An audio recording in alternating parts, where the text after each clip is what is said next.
When most people hear that you've won a pageant, they just jump in and automatically assume that your experience must have consisted of photo shoots, maybe some red carpets, TV appearances, special events. Oh, and of course, you must have met celebrities. Well, I am here to tell you that all of that is completely true. There are definitely some great perks to the job, but I had more of a unique experience than most. I entered pageantry during a time in my life where I was on the tail end of my modeling career, and I was already a business owner by then. So I wanted to compete and win to further ingratiate myself into the community. I wanted to step up my volunteer game, and I also wanted to bring my business acumen to the pageant organization.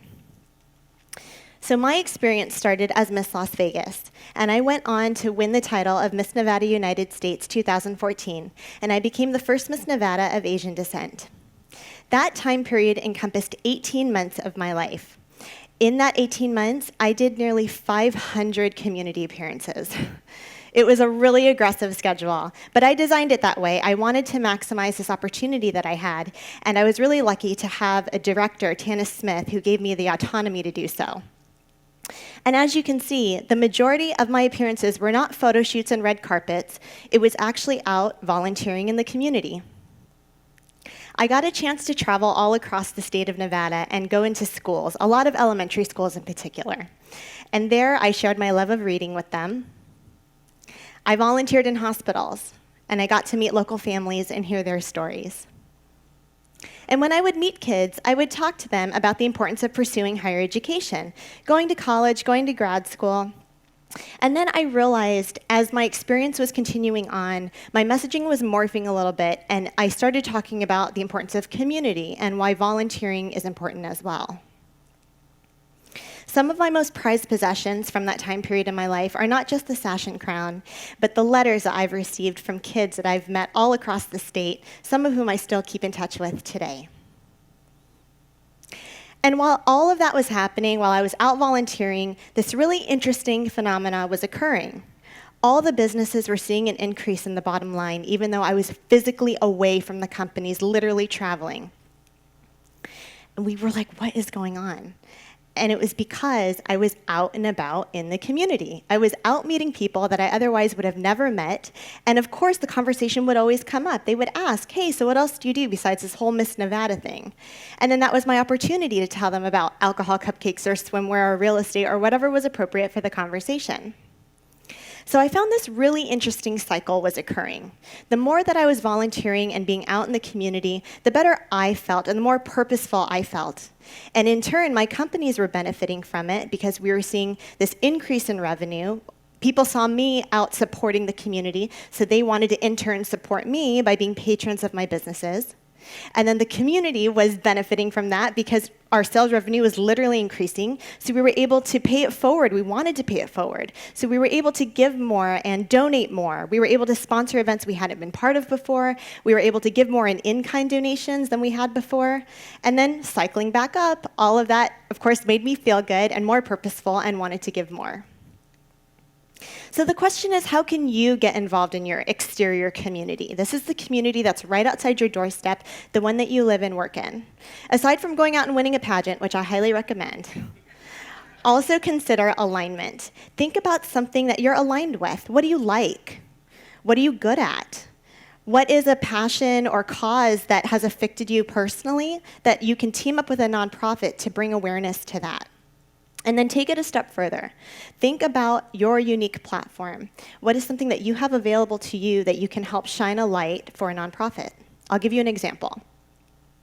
This is my puppy, Kimchi. She is a Pembroke Welsh Corgi, and yes, I made her Korean by association. I love animals, and in particular, I really love dogs. So an organization that was very easy for me to get aligned with right away was the Nevada SPCA.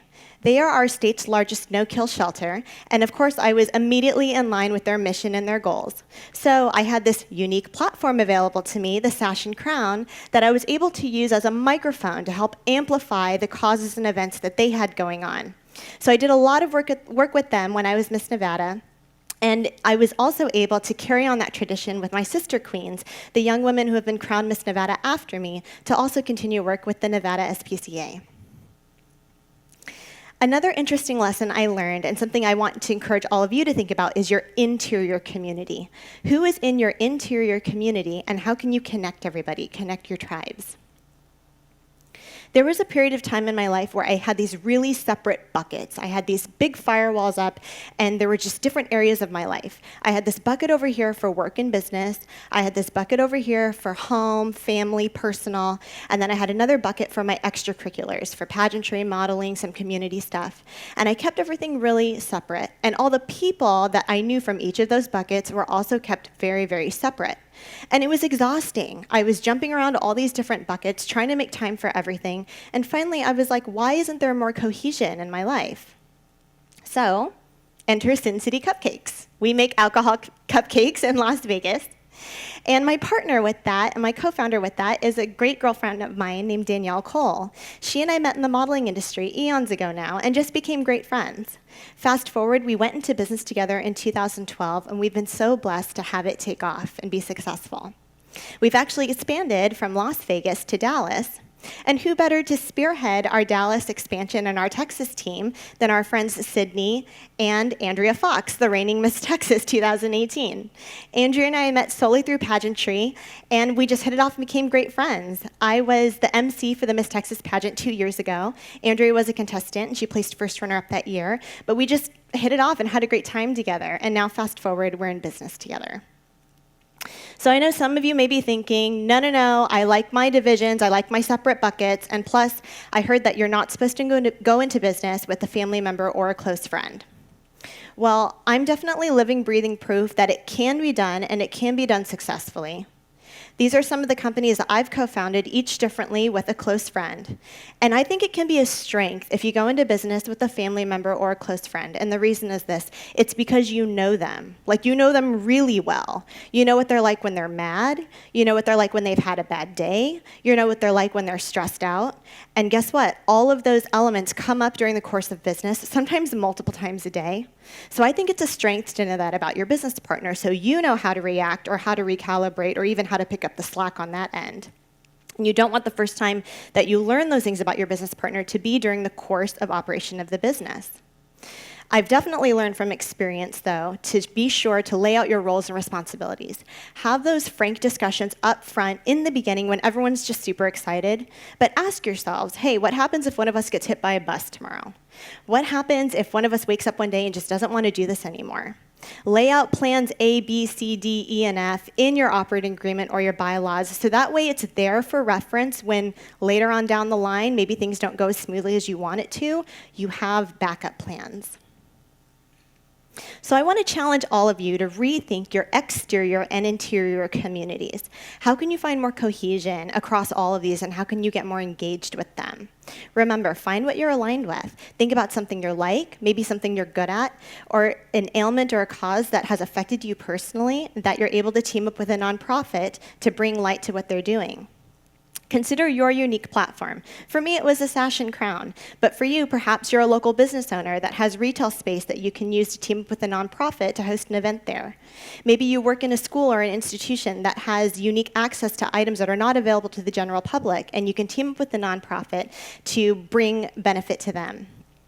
And finally, strongly consider connecting your tribes.